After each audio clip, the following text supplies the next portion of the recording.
Just a fortnight after he unveiled his job support scheme to help companies struggling during the pandemic, the Chancellor Rishi Sunak has been forced to expand it. He's announced new measures to help businesses which legally have to close because of coronavirus restrictions. In Scotland, some pubs and restaurants had to shut this evening for at least 16 days, and many more may be told to close in some parts of England next week. The Prime Minister will make a statement to MPs on Monday. Under the Chancellor's latest scheme, the government will pay 2/3 of the wages of people in businesses which are ordered to shut. The measures come into effect on the 1st of November across the UK and last for 6 months.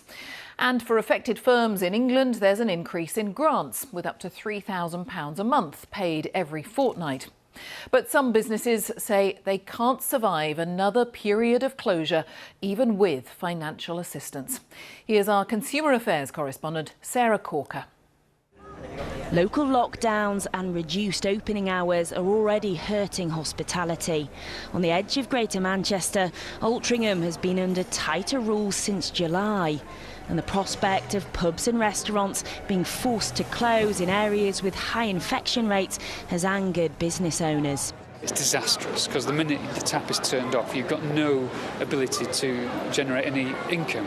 The hospitality industry is being completely and utterly slated, and the spectre now of further closure is really terrifying. There will be more help to cushion the blow. Staff working for companies told to close by law will get 2/3 of their wages paid for by the government. So today I'm announcing an expansion of our job support scheme, specifically to protect those jobs of people who work in businesses that may be asked to close.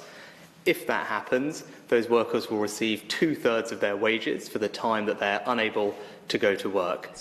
And listening closely to that is William Robinson, whose brewery runs 260 pubs across the northwest. I think there is definitely a relief that he's listening. He says if some are told to shut, wage support and an increase in business grants of up to £3,000 a month will take some of the pressure off. The closure of a business, reopening a business, when that happens, and if that happens, will be very expensive for small businesses and large businesses. They have a lot of cost, and depending on the level of grant they get will depend whether that will really truly cover their expenses or not. The hospitality sector has a raft of safety measures in place and says it's being unfairly singled out. And the big unknown is for those businesses that may have to close their doors again. Will today's extra financial support be enough to help them survive in the long term?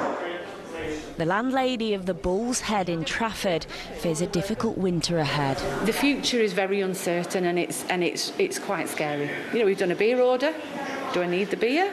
Don't know. Does it need to go down the drain? Mayors representing cities in the north of England say the Chancellor's measures don't go far enough, while Labour wants more to be done to protect jobs. In other countries, those schemes are working to incentivise employers to keep people in work. His scheme, the Chancellor's scheme, is just not doing that sufficiently, and we're seeing the impact in the levels of unemployed people. And the extra financial support will only apply to businesses told to close by the government.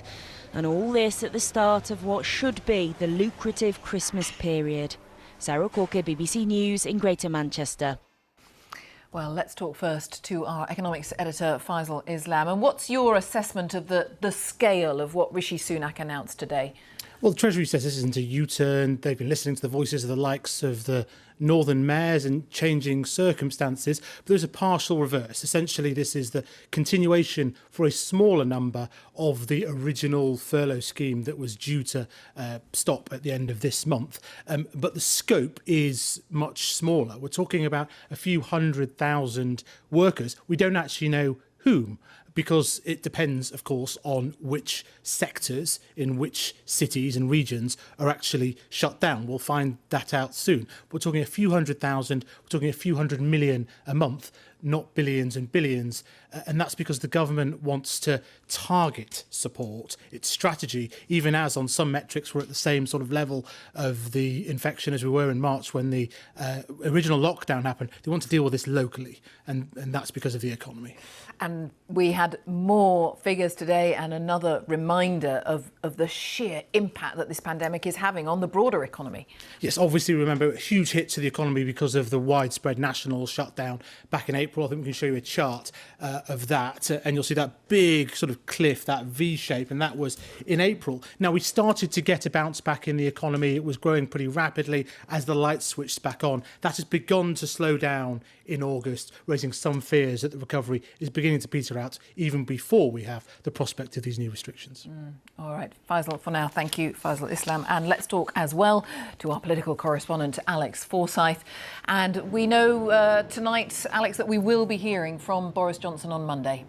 Yeah, we know there's been concern in Downing Street about the spread of the virus for some time, which has led to days now of speculation about the possibility of tougher restrictions in the worst affected areas, including perhaps some temporary closures of pubs and bars. But there's been no detail, no clarity. So critics say it's merely added to confusion and anxiety.